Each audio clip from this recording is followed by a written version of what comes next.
ഖബർസ്ഥാനിൽ ഇപ്പോൾ ദൃശ്യങ്ങളിൽ കണ്ടുകൊണ്ടിരിക്കുന്നത് പോലെ 4 പേർക്കും ഒരുമിച്ച് ഖബറിടം ഒരുക്കിക്കൊണ്ടിരിക്കുന്ന സങ്കടപ്പെടുത്തുന്ന കാഴ്ച എന്ന് തന്നെ പറയേണ്ടി വരും. അരുൺകുമാർ ചെറുപ്പം മുതൽ ഒരുമിച്ച് പഠിച്ച് മദ്രസ കാലഘട്ടം മുതൽ ഒരു ക്ലാസ്സിലിരുന്ന് ഒരു ബെഞ്ചിലിരുന്ന് പഠിച്ചു വളർന്ന 4 പിഞ്ചോമനകൾ 1/2 കിലോമീറ്റർ ചുറ്റളവിൽ കളിച്ചും രസിച്ചും ഉല്ലസിച്ചും പഠിച്ചും നടന്നിരുന്ന 4 പിഞ്ചോമനകൾ അപ്രതീക്ഷിതമായിട്ടുള്ള ഒരു വിയോഗം അതൊരു നാടിനെ ഒന്നാകെ കണ്ണീരിലാഴ്ത്തുന്നു.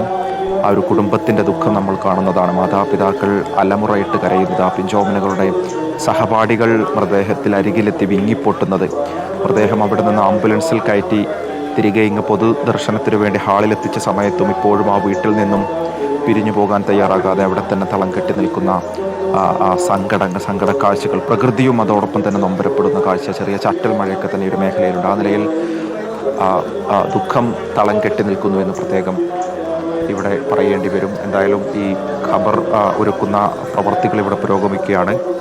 അതിൻ്റെ കുഴിയെടുക്കലൊക്കെ തന്നെ പൂർത്തിയായി കഴിഞ്ഞു. ചെറിയ ചാറ്റൽ മഴ ഉള്ളത് കൊണ്ട് ഇതിൻ്റെ മുകൾ ഭാഗത്തൊരു പന്തൽ കെട്ടിയിട്ടുണ്ട്. അല്ലെങ്കിൽ അത് മഴവെള്ളം ഉൾപ്പെടെ ഒലിച്ചിറങ്ങാനുള്ള സാധ്യത കണക്കിലെടുത്താണ് ആ നിലയിലുള്ള സജ്ജീകരണങ്ങൾ ഇവിടെ നടത്തിക്കൊണ്ടിരിക്കുന്നത്. തുപ്പനാട്ടെ നാട്ടുകാരുടെയും അതുപോലെ തന്നെ ഇവരുടെ കുടുംബത്തിൻ്റെയൊക്കെ തന്നെ നേതൃത്വത്തിലാണ് ഈ പ്രവർത്തികൾ ഇവിടെ നടന്നുകൊണ്ടിരിക്കുന്നത്. എന്തായാലും ചടങ്ങുകൾ, സംസ്കാര ചടങ്ങുകൾ, ഖബറടക്ക ചടങ്ങുകൾ, മയ്യത്ത് നമസ്കാരം ഉൾപ്പെടെയുള്ള പ്രാർത്ഥനകൾക്ക് ശേഷമായിരിക്കും നടക്കുക. ആ ഒരു മയ്യത്ത് നമസ്കാരത്തിൽ പങ്കെടുക്കുന്നതിന് വേണ്ടി പിഞ്ചോപനകൾക്ക് അവസാനമായി പ്രാർത്ഥനയിലൂടെ അന്ത്യാഞ്ജലി അർപ്പിക്കുന്നതിന് വേണ്ടി ഒരുമിച്ചവർക്ക് ഖബറിടങ്ങൾ ഒരുങ്ങുന്നു.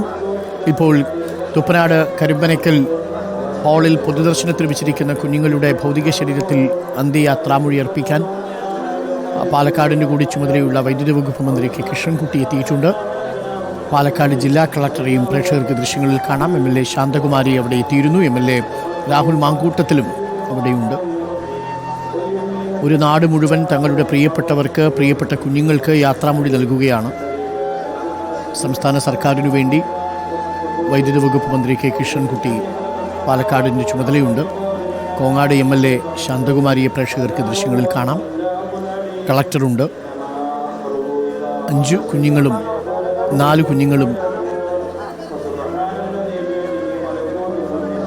അന്ത്യയാത്രയ്ക്കൊരുങ്ങുന്ന ദൃശ്യങ്ങളാണ്.